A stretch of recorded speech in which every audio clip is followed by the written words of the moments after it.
Welcome to this series of bite-sized video podcasts in which members of the owner-managed business group at Trowers and Hamlins probe some of our leading clients and contacts for insights on what has helped them to become successful entrepreneurs. Today, I'm delighted to be joined by serial entrepreneur Dan Lowe, who, working with his brother Tom, has founded two successful businesses, the most recent being Fourpure Brewing Co, which he exited in 2018. Dan, thank you for joining us today. Hello, Nick. Nice to be here. Yeah. Thanks. Let's get underway then. Can I start off by asking you, at what point in your life did you realise that you were cut out to be an entrepreneur? I'm not sure. Maybe in early life you really understand the word entrepreneur, but certainly while I was at school and then starting at university, I was itching to take my own path, to create something, to be the sort of owner of my own destiny, and never found it particularly appealing to sort of go down a more traditional route of joining a company and growing through. So I think I've always had that resonating in my mind, but perhaps very early on didn't fully understand what that meant. Yeah. Having successfully grown two businesses from the ground up, what tips would you give others who are on a similar journey? So I think my biggest takeaway, and the thing I say most to people, is to consider carefully the point at which you want to start thinking about an exit, if that is indeed in the plan that you've got. The point at which you start to position yourself for a transaction needs to be one where you're still sort of going up the roller coaster, not when you've reached the top of what the business can achieve. Because as you go through a period of 18 months or 2 years looking for an acquirer of your business, you need to continue to deliver strong organic growth, and all those things which you're there using to market the success of your business need to be there throughout the transaction period. So I think it becomes really challenging if people feel like they've brought the business to as far as they can, and the growth is starting to slow or even plateau, and then they start to look for people, because you can't then extract as much value, in my view, as you could as if you'd started that where you still had a good runway ahead of you to continue growth. Moving the conversation on then, how would you describe the culture you tried to instill in the businesses you founded? Yeah, I mean, culture is so important in any business, and I sort of always worked to build a team around me who, in themselves, had skills, or they were better at doing things than I was. So, real experts in the areas, but critically people who were team players. So, when you get a group of people around you, especially in those very early days of a business, you need to be able to make a decision which probably won't be agreed upon by everybody around the table, but then everyone needs to be confident and fully committed to go with the route that you've collectively chosen. So some of those very difficult early positioning decisions, the product decisions, whatever it happens to be, are they're ones you must arrive at as a team and execute as a team. But in the same way, to be able to reflect, and if they're not right, to be able to adapt and change and pivot as a team too. So I think, culturally, it's about getting great people, getting people you can work with, getting people who are prepared to stand up and make a case for a decision which they're very they're very capable of making, but also who are prepared to be loyal and to go with the consensus that the team ultimately needs to create. And we've touched on the culture. What sort of skills do you think that team needs to have? So I've always been a strong believer that the core functions of a professional business, including your finance, your compliance, and sort of technical execution in the product or service area that you're in, it needs to come very early in a business journey. Especially if, as I've done with my businesses, is that I've built them very early on to be what I call acquisition ready. So to create them in a state whereby, whilst we're not marketing the business from day one, we are building the systems and processes keeping the data, the financial records, and the compliance activities such that at the right point in the business's life cycle, we can pivot towards marketing it, and that we would have everything in place to make that a smooth and comfortable process. Thinking back to when you exited Fourpure, what went well, and with the benefit of hindsight, what would you have done differently?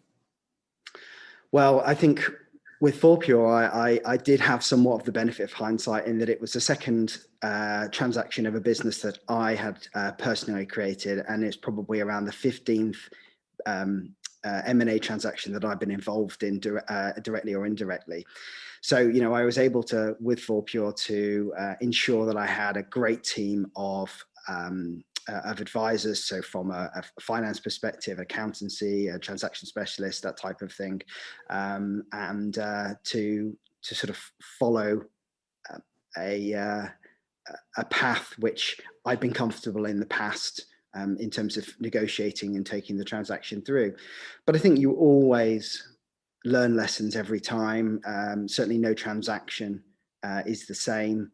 And I think with Fourpure, which was specifically a business ingrained in craft beer, which is extremely emotive for the people who both are customers and those people who work in the craft beer sector, to position the move from a privately owned independent brewery to one that was seeking investment, whether that be through private equity or a trade sale, or that we ultimately went down, the variety of routes that were there, communicating with our team and trying to bring them on the journey, but without diminishing their enthusiasm for independent craft beer at the same way, was certainly challenging, and something which I think was one to reflect on for sure. And what advice would you give to entrepreneurs and owner managers who are looking to appoint professional advisors, the corporate finance advisors, lawyers and accountants that you spoke about, appointing those advisors for a sale process? Any thoughts on that? It's really important to start to have those conversations early.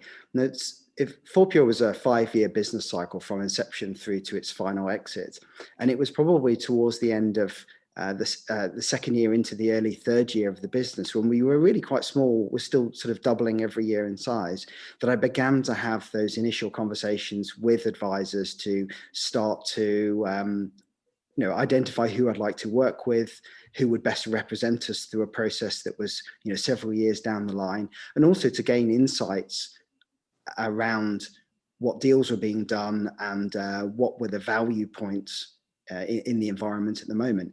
Obviously I was lucky enough with Fourpure to have worked with you, Nick, and Trowers in previous transactions. So, it was great to be able to pick up the phone and pick up where we left off, so to speak. But on my other activities, so finance and M&A and what have you, I picked new advisors in those cases, and it was a case of finding people who fitted best for the transaction. You've mentioned earlier that timing is important. How did you know when the right time to exit was with Fourpure? I don't think you ever know there is the right time, and in hindsight, with everything that's happened with COVID, pubs on trade, and everything that's happened with beer, I mean, it couldn't have been a better time. But I just really go back to the earlier point, which is, you can't try and hold out for the top of the cycle. I don't think you can wait saying, well, if I wait 6 more months or 12 more months, we might have grown and we might have got this contract.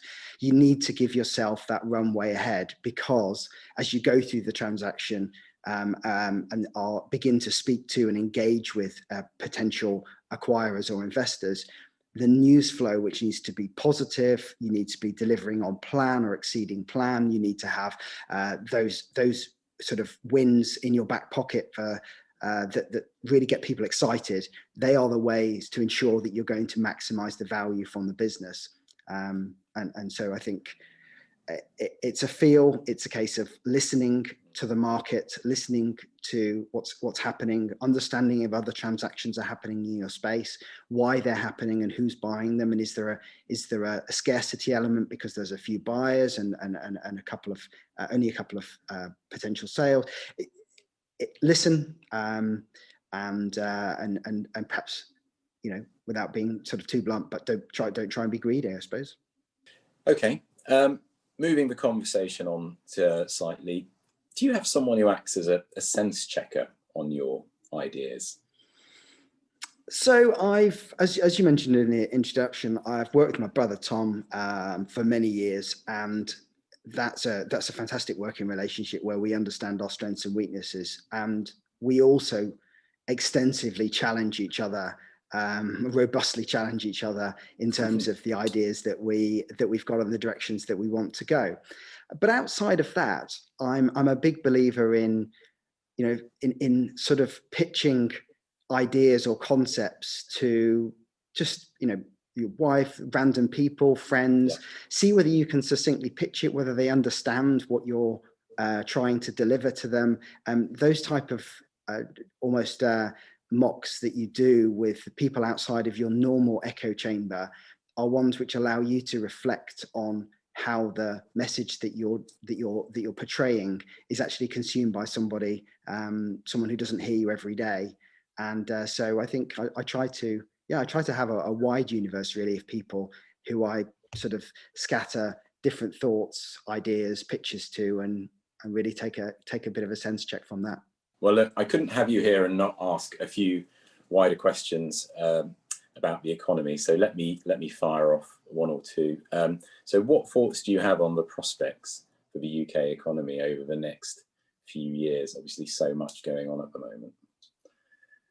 I think it's certainly going to be a challenging period. It's going to need business owners to be extremely nimble around the opportunities that exist, that are created as a result of the pandemic, and perhaps prior lines that you thought were a sure thing that may be beginning to pass, and time to pivot onwards.